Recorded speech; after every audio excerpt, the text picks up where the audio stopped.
Bienvenidos a una nueva edición de Luca Talks. Aunque algunos ya me conoceréis, hoy me presento. Soy Paloma Recuero, coordinadora y editora del blog de Luca, y en el webinar de hoy vamos a hablar de los tipos de historias que pueden contar los datos. Esperamos que os interese. Vamos a ello.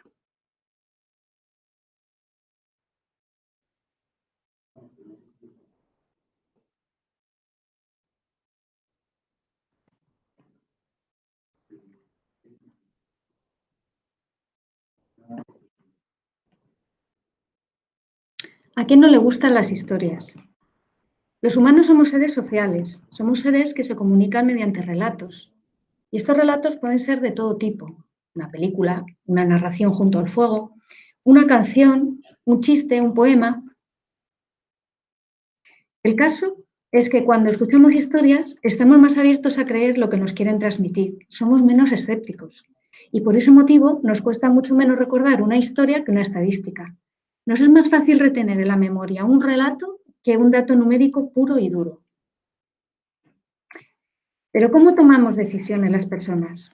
El proceso de toma de decisiones está íntimamente relacionado con nuestras emociones y este hecho está avalado por diferentes estudios neurocientíficos. Así, estas juegan un papel esencial en ayudar a nuestro cerebro a considerar distintas alternativas y tomar una decisión.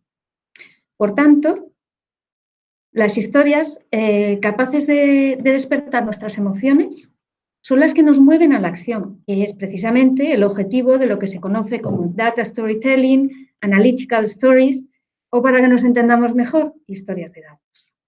Si queremos que estos insights o hallazgos que hemos obtenido aplicando la inteligencia artificial y analíticas Big Data a nuestros datos de negocio se conviertan en acciones, es importante saber presentárselos de forma atractiva y convincente a aquellos que toman las decisiones en la empresa. Hoy día ya nadie pone en duda que los datos son uno de los activos principales de un negocio, ya que las analíticas de datos se han revelado como una de las principales fuentes de ventaja competitiva. Gracias a ellas, la toma de decisiones de negocio pasa a ser una toma de decisiones informada, es decir, basada en datos. Las analíticas de datos también son muy potentes a la hora de mejorar la experiencia de usuario, ofreciéndole, por ejemplo, una oferta personalizada o un producto adaptado a sus preferencias. Lo mejor de estas analíticas es que permiten mejorar los resultados de cualquier negocio o actividad. Por tanto, está claro que todo el mundo necesita capacidades analíticas. Podemos encontrar ejemplos concretos en todo tipo de ámbitos, como el marketing, recursos humanos, finanzas, logística, I+D, etc. Así, decisiones sobre estrategias de precios, dónde abrir una tienda, cómo gestionar un inventario, cómo planificar una ruta logística, cómo realizar previsiones financieras, planes de compensación para empleados o definir qué características debe tener un nuevo producto. Todas estas decisiones, por ejemplo, pueden tomarse de una forma mucho más efectiva, porque esta toma de decisiones ya no se hará basándose únicamente en la intuición o la experiencia, sino que ahora puede hacerse basándose en analíticas de datos. Pero la resolución en sí del problema no es más que una parte del proceso de pensamiento analítico. Antes de plantearse cómo se analizarán los datos y lo que hay que tener claro es por qué es importante hacerlo. Comprender bien el problema, definir el objetivo del análisis. Lo primero de todo es preguntarse, ¿qué decisiones se pueden tomar a raíz de este análisis? Si sabemos que los que tienen que tomar decisiones sobre el negocio no están dispuestos a cambiar un determinado tema, ¿qué sentido tiene realizar una analítica? Pues claramente ninguno, sería una pérdida de tiempo. También es importante lo que pasa después del proceso analítico, en la presentación de resultados. Los resultados deben mostrarse de forma clara y comprensible, de forma que, como hemos dicho antes, muevan a la acción, a actuar basándose en esos insights o resultados obtenidos. Aunque nuestro objetivo de hoy es hablar de esos 6 tipos de historias, no está de más hacer un poco de zoom para situarnos y ver el esquema completo del proceso de analíticas de negocio. Vamos a ello. El proceso de Analytical Thinking se divide en 3 fases. La fase primera es la definición del problema. En esta fase lo importante es definir claramente la pregunta que se quiere responder con datos y las decisiones a tomar en base a esos hallazgos. En esta fase se decide el tipo de historia que se quiere contar y que luego veremos cuáles de ellas son, ¿no? Cuántas hay. En la fase número 2 es la fase de resolución del problema. En esta fase se determinan qué variables entran en el modelo, se capturan los datos, se analizan. Así, los pasos son lo que es el modelado. El modelo no es más que una representación simplificada de un fenómeno o problema, la captura de los datos y su análisis. El objetivo del análisis es descubrir patrones y relaciones entre variables. El enfoque del análisis de datos va a depender del tipo de historia de datos que se pretenda contar, que se determina en el paso primero, en la fase 1. Y por último, la tercera fase es la fase de comunicar y actuar sobre los resultados. Se presentan los resultados de manera convincente a los responsables de toma de decisiones. En este momento, en esta fase de presentación de resultados y puesta en acción de decisiones de negocio sobre ellos, es fundamental hacer una buena presentación, que consistirá en describir de forma clara el problema y la historia que hay detrás de él, cómo se determinaron las variables y las relaciones y cómo se pueden traducir los resultados en decisiones comerciales o acciones a tomar. Una buena historia de datos debe contarse en un lenguaje que la audiencia pueda entender, normalmente usando terminología comercial o de negocio, hablando de ahorro de costes, hablando de rentabilidad, de retorno de inversión, también usando gráficos en color, mejor que tablas llenas de números, porque lo fundamental es llamar la atención sobre los insights o hallazgos extraídos a partir de los datos. Nuevamente, el objetivo es mover a la acción. Por ello, las visualizaciones atractivas, la interactividad, el uso de vídeos, la gamificación, etcétera, son tan importantes a la hora de contar una historia de datos en esta fase de storytelling, lo que se conoce como storytelling. Pero este webinar no iba sobre Analytical Stories. Vamos a retomar el hilo de las historias. Cuando hablamos de storytelling o de historias de datos, nos solemos referir a la fase final del proceso, lo que es la presentación de resultado. Sin embargo, como propone Thomas Davenport en su libro Keeping Up with the Quants, es en el primer paso, al definir el problema, cuando se debe decidir qué tipo de historia es la que nos pueden contar los datos.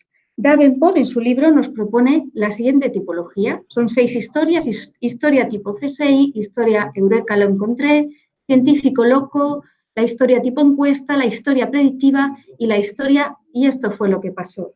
Y a continuación vamos a ver un poquito de qué van estas historias.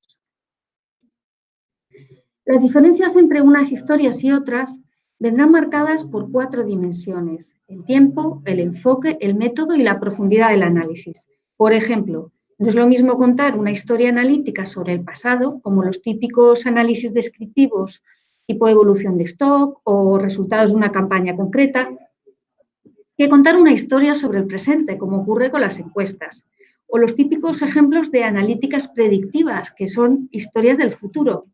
¿Qué es más probable que compre el cliente? ¿Un producto más barato o la misma versión a un precio más caro, pero incluyendo un servicio adicional? La historia también dependerá del método analítico utilizado. ¿Queremos contar una historia de correlación, como cuando buscamos qué variables evolucionan de forma similar? Por ejemplo, que aumentan o disminuyan a la par, o más bien se trata de una historia de causalidad, como podría ser el gran incremento en consumo eléctrico por el uso masivo de aparatos de aire acondicionado en una ola de calor, donde la relación causa-efecto es clara. ¿Se trata de una historia de optimización de procesos o las analíticas buscan respuestas que pueden llegar a cambiar el modelo de negocio? Evidentemente, en estos 2 casos, la profundidad del análisis será muy diferente.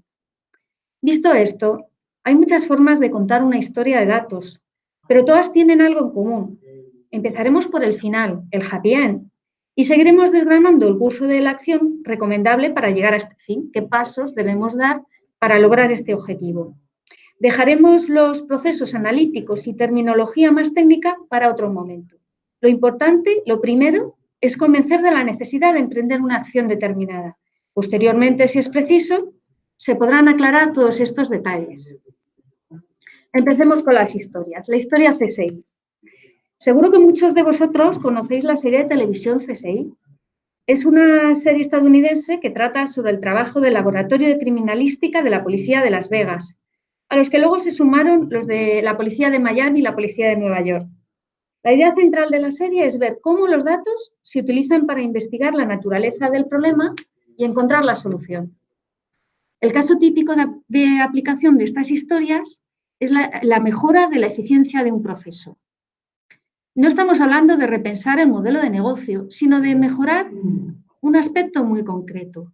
Se trata de realizar pequeñas investigaciones para resolver precisamente estos problemas concretos. No suele necesitar complejos análisis, sino buenos datos y poner el foco en los informes adecuados. En su libro, Davenport nos habla de un ejemplo que se planteó en la compañía de viajes Expedia. Estaban investigando las transacciones que en el último momento no se acababan de cerrar para intentar averiguar el porqué. El análisis de los datos sugirió que después de que el cliente había seleccionado el hotel, había completado la información de viaje y facturación, llegaba el momento de pagar, le daba a comprar ahora, se cortaba el proceso en cierto número de transacciones. ¿Y por qué se cortaba el proceso? Porque uno de los campos del formulario de pago resultaba confuso. Se trataba del campo empresa. Algunos clientes interpretaron en el campo empresa que lo que tenían que poner era el nombre del banco emisor de su tarjeta de crédito. Y luego añadía la dirección del banco en los campos de la dirección de facturación. ¿Y qué pasaba entonces? Pues que la transacción fallaba y se perdía esa venta. A la vista de este insight, los señores de Expedia, ¿qué hicieron? Pues muy fácil, eliminaron este campo, resolvieron el problema y esto se tradujo en un notable incremento de las ganancias. Una situación parecida pasaba con los clientes irlandeses de determinadas zonas rurales en las que el freno al cierre de la transacción era la obligatoriedad de añadir el campo código postal en zonas donde no se usaban este tipo de códigos. Como vemos, es un tipo de historia que mejora un proceso muy concreto. Vamos a por la siguiente. La historia, Eureka, lo encontré. Este tipo de historias son muy parecidas a las primeras, a las tipo CSI, solo que, aunque vayan orientadas también a un problema muy concreto, su solución puede suponer un cambio importante en la estrategia o modelo de negocio de una organización. Por ello, son historias más largas, requieren un tipo de analíticas más complejas, dada la relevancia que pueden tener los resultados de esta investigación para la empresa. Es otra profundidad y otro enfoque. Otro ejemplo de Expedia fue el planteamiento sobre la conveniencia de mantener o eliminar las tarifas de cambio o cancelación de reservas online de hoteles, viajes o automóviles. En un primer momento, en el que las tarifas online eran mucho más bajas que al hacer las tarifas al hacer la reserva directamente en los hoteles, los clientes no tenían problemas en asumir estos costes. Sin embargo, a partir de 2009, estas diferencias se fueron reduciendo y los clientes empezaron a mostrar su rechazo por estos cargos en forma de índices de satisfacción bajos en los casos en los que se aplicaban las penalizaciones. Se plantearon hacer un pequeño experimento y para ver qué pasaba, ¿no? Y autorizaron la exención en un caso muy particular, en caso de muerte de un familiar. En poco tiempo observaron que las exenciones, aduciendo este motivo, se multiplicaron vertiginosamente. Entonces, los ejecutivos de Expedia se dieron cuenta de que el mercado había cambiado y estas tarifas de cambio o cancelación, aunque por un lado representaban una fuente de ingresos, por otro lado suponían un gran riesgo para el negocio. Entonces, se plantearon qué pasaría si las eliminaban directamente. ¿Subirían las tasas de conversión? Así que hicieron la prueba y en abril de 2009 anunciaron una exención temporal de este tipo de penalizaciones y observaron cómo las tasas de conversión subían de manera sustancial. Por tanto, decidieron eliminarlas definitivamente. Y lo bueno es que la competencia sigue su ejemplo. Pasemos a la siguiente historia, la historia científico loco. Todos conocemos más o menos cómo las compañías farmacéuticas, cuando quieren sacar un nuevo medicamento al mercado, realizan ensayos médicos. ¿Y cómo lo hacen? Pues trabajan con dos grupos de prueba. En uno están, a los miembros de un grupo les suministran el medicamento, a los de otro grupo, el grupo de control, les suministran un placebo y la distribución de los grupos, cómo se asignan los individuos a los grupos, se realiza de forma aleatoria para que no haya diferencias importantes entre ellos. Este tipo de ensayos son una herramienta analítica muy potente, ya que permiten estudiar la relación causa-efecto. Pero hoy en día esta forma de actuar ya no es exclusiva de esta industria, ha saltado a otros campos. Y son muchas las empresas que empiezan a basar decisiones importantes en experimentos reales y científicamente válidos, teniendo en cuenta factores como qué tamaño deben tener los grupos, dónde se pueden usar las pruebas y controles, y si los resultados obtenidos tienen sentido, si son estadísticamente significativos. ¿Y cuándo se usan este tipo de historias? Pues uno de los ejemplos más típicos en los que mejor encaja este tipo de historias es cuando se analizan negocios con muchos puntos de atención o ventas, como puede ser una gran cadena de tiendas o un banco con muchas sucursales, porque permiten probar cosas en determinados puntos y usar otros como referencia o puntos de control. También es habitual usar este tipo de historias en webs, ya que se puede enviar una versión de la página a unos clientes, una versión diferente a otros y después analizar los resultados. Veamos un ejemplo de este tipo de historias y resolvemos el misterio de por qué hemos puesto ahí una langosta. La cadena de restaurantes Red Lobster se planteó, especializada en langosta, se planteó averiguar hasta qué punto influía la inversión hecha en redecorar sus restaurantes en sus resultados de negocio. Probó 3 tipos de remodelación de los locales, de coste bajo, medio y alto, y también probó si era más interesante invertir en redecorar el exterior o el interior de los locales. El mejor resultado correspondió a aquellos restaurantes que realizaron una reforma del interior de coste medio. Sí que observaron también que la decoración exterior atraía a muchos clientes, pero si veían que el interior no se había actualizado también, no repetían. Este es un típico ejemplo de historia científico loco. La siguiente historia es la historia tipo encuesta. Las encuestas son un método clásico de investigación cuantitativa. El analista observa los fenómenos que ya han sucedido o están sucediendo en el momento, y el objetivo no es manipular el resultado, sino observarlo, codificarlo y analizarlo. Comprender qué características o variables observadas en la encuesta están estadísticamente relacionadas con otros rasgos. Las encuestas nos resultan algo muy familiar. ¿Quién no ha respondido alguna vez a una? Y son relativamente fáciles de llevar a cabo. Sin embargo, los resultados e historias basados en ellos pueden variar considerablemente en función de cómo se formulen las preguntas y cómo varíen o no a lo largo del tiempo. También hay que tener en cuenta que solo porque 2 variables parezcan relacionadas en el análisis de los datos de una encuesta, no significa que estén necesariamente relacionadas de forma causal, ya que es posible que existan otras variables que no se están teniendo en cuenta y que podrían ser la causa de los fenómenos observados. Hay una web muy curiosa de un señor que se llama Tyler Gigen, que presenta algunas de estas correlaciones absurdas, como por ejemplo la que aparece en esta gráfica, que muestra la, digamos, estrecha relación que existe entre la tasa de divorcios en un estado, en el estado de Maine, y el consumo per cápita de margarina. Tiene otros ejemplos también muy divertidos. Hay un ejemplo estadístico clásico también sobre mantenimiento de aviones en la Segunda Guerra Mundial. El objetivo era reducir al máximo las paradas de servicio por mantenimiento. Se descubrió que se perdían más aviones por fallos en el motor justo después de la revisión de mantenimiento. Así que se tomaron medidas. Se decidió aumentar el intervalo de tiempo entre revisión y revisión y, por supuesto, reformular el contenido de dichas revisiones para que resultaran más eficaces. Por tanto, si se quiere hacer una encuesta, es importante revisar cuidadosamente el significado de las preguntas o variables que se van a considerar y que la muestra elegida sea representativa de la población que se quiere estudiar. Muchas veces se pregunta sobre temas delicados, sobre los que las respuestas pueden ser complejas. Los encuestados pueden no ser sinceros, ¿no? Cuando les preguntan sobre temas de raza, sexo, religión, política, o si se elige un canal que no nos conduce a la muestra representativa. Por ejemplo, usar teléfono fijo, llamar por teléfono fijo para pretender acceder a la población joven o hacerlo en un horario en el que sabemos que no suelen estar disponibles. Veamos la siguiente historia. las historias predictivas. Las historias de predicción tienen que ver con anticipar lo que sucederá en el futuro.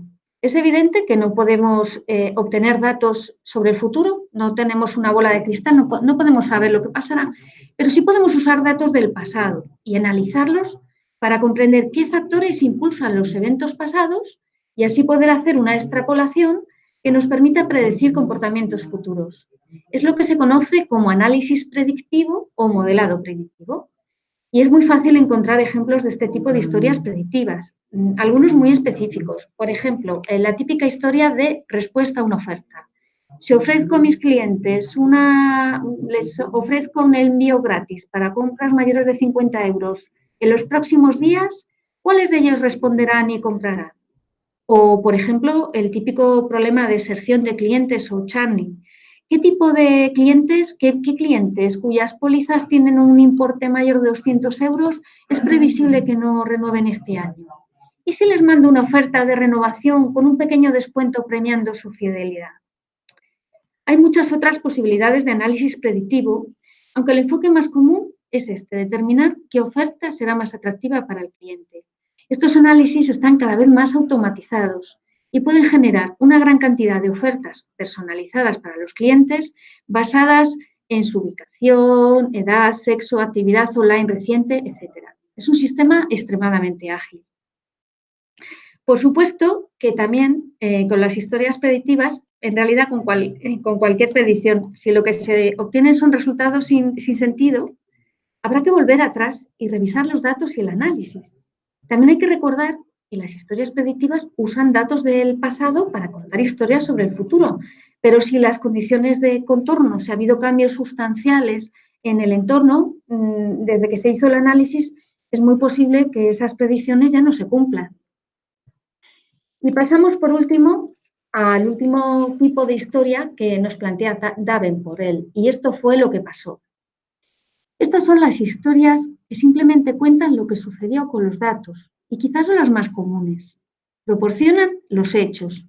Por ejemplo, cuántos productos se vendieron, cuándo y por qué. ¿Qué resultados se tuvieron en el último trimestre? ¿Cuántas personas se contrataron el año pasado? Son historias orientadas a informar, no necesitan sofisticados análisis matemáticos y podrían parecer fáciles de contar. Son las conocidas como analíticas descriptivas. Decíamos que podrían parecer fáciles de contar, sin embargo, la dificultad está en que en el gran aumento de datos que se manejan en las organizaciones se ha reflejado en un aumento similar en el número de informes basados en esos datos. Y esto ha crecido tanto que a veces resulta difícil llamar la atención de la audiencia necesaria sobre la información que realmente es relevante. Por eso resulta tan importante elaborar visualizaciones de datos efectivas y atractivas que den un soporte sólido a la narración de la historia. Y con esto ya hemos hecho como un repaso general de los distintos tipos de historias que pueden contar los datos. Ahora mismo lo que te tienes que plantear es tus datos, en cuál de estas historias encajan, cuál de estas historias te quieren contar. Eso ha sido todo, muchas gracias, esperamos que os haya interesado y a continuación dejaremos unos minutos por si queréis plantear alguna pregunta. Gracias.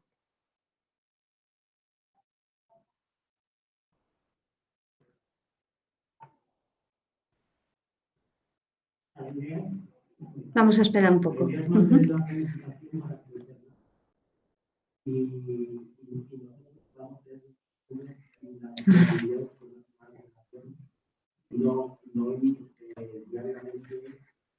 ¿Nadie se anima? De todas formas, sabéis que publicaremos el webinar en nuestro blog, publicaremos el vídeo el jueves y si queréis enviarnos posteriormente alguna pregunta a través del blog, pues también las podemos responder por esa vía.